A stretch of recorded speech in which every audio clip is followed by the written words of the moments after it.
श्रीराम समर्थ. सुप्रभातम. हिंदू जागृती न्यास आणि श्री घंटाळी मंदिर संस्थानच्या प्रभाते मनी या कार्यक्रमात अमृतापाध्येचा सस्नेह नमस्कार. श्री ब्रह्मचैतन्य महाराज गोंदवलेकर प्रवचने 19 एप्रिल. भवरोगापासून मुक्ततेचा उपाय, सत्संगती व नामस्मरण. एका गावात एक वैद्य राहत होता. त्या वैद्याला कोणाला काय रोग झालाय हे तोंडावरून समजायचे. त्याने एक दिवस एका मनुष्याला आपल्या घरावरून जाताना पाहिले आणि त्याला आत बोलावले. वैद्याने त्या माणसाला सांगितले की तुला एक भारी रोग झालाय, पण मी सांगतो ते औषध घे आणि मी सांगेन त्याप्रमाणे पथ्य पाळ, म्हणजे तुझा रोग बरा होईल. वैद्याने सांगितलेले औषध आणि पथ्य त्या मनुष्याने पाळले नसते तर त्यात त्या वैद्याचे काही नुकसान होते का? त्याप्रमाणे संत लोक जे आपल्याला करायला सांगतात त्यात त्यांना स्वतःला काही मिळवायचे असते का? आपल्याला गुरु सांगत असतात, त्यांचं ऐकल्याने आपला फायदा होत असतो. ते आपल्याला भवरोग झाला आहे असं सांगतात आणि त्याकरता संतसंग करा आणि नामात राहा म्हणून सांगत असतात. ते जे सांगतात ते स्वतः अनुभव घेऊनच सांगत असतात. औषध सोपे असले म्हणून त्यात गुण नाही असे म्हणून कसे चालेल?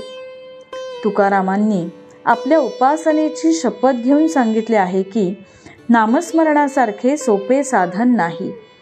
तुमचा हल्लीच्या साधूंवर विश्वास नसला तरी समर्थ आणि तुकाराम यांनी सांगितले त्यावर तरी विश्वास ठेवायला काय हरकत आहे? त्यांनी तुमच्या कल्याणाकरताच ते साधन सांगितले आहे. ते तुम्ही न कराल तर त्यांचे काही नुकसान नाही, तुमचेच नुकसान आहे. तरी त्याचा विचार करा. आपला रोग झाला आहे अशी आपली अगोदर खात्री झाली पाहिजे, म्हणजे निम्मे काम झाले. आपल्याला रोग झाला आहे असे पक्के कळल्यावर आपण औषध घेण्याचे टाळणार नाही. संसारात सुख नाही असे आपल्याला दिसत असताना ज्या योगाने सुख मिळेल त्याच्या खटपटीला लागले पाहिजे. त्याकरता होईल तितके नामात राहण्याचा प्रयत्न करा, म्हणजे तुम्हाला खरे समाधान मिळेल. एका मनुष्याने 30 वर्षांपासून नोकरी केली, अगदी मनापासून केली. तो म्हणाला, भगवंताची पूजा आणि भक्ती कशी करावी हे मी नोकरीपासून शिकलो.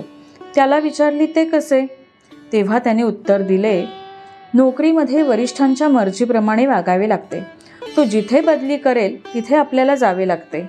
मग घरात अडचण असली तरी तिथे आपले काही चालत नाही, म्हणजे आपले पण बाजूला ठेवावे लागते. आता मी सेवानिवृत्त झाल्यावर मालक तेवढा बदलला. आता मी वरिष्ठांच्या जागी भगवंताला ठेवले आहे. भगवंत हा श्रेष्ठ वरिष्ठ आहे, कारण तो माणसासारखा स्वार्थी नाही. तो अत्यंत निस्वार्थी असल्यामुळे माझ्या हिताचेच नेहमी घडवून आणतो. म्हणून मी आता अत्यंत आनंदात आहे. याचप्रमाणे प्रत्येक माणसाने आपल्या प्रपंचापासून परमार्थ करायला शिकले पाहिजे. हेच आपल्या जीविताचे सार आहे. बोधवचन.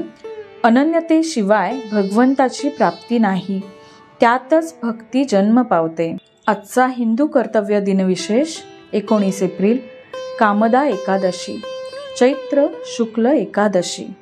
भगवान विष्णूंचे प्रातःकाली यथासांग पूजन, उपवास, नामस्मरण करावे. विष्णू सहस्रनाम म्हणावे, ऐकावे, दानधर्म करावा.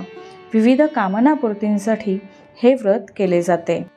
घंटाळी मंदिरामध्ये दर एकादशीला होणाऱ्या सामूहिक पाठात नक्की सहभागी व्हावे.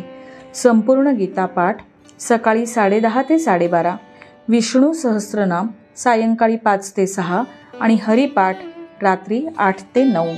मंडळी, श्री रामरायाचे आणि श्री घंटाळी देवीचे शुभाशीर्वाद तुमच्या सर्व कुटुंबावर अक्षुण्य राहोत ही प्रार्थना. जानकी जीवन स्मरण. जय जय राम.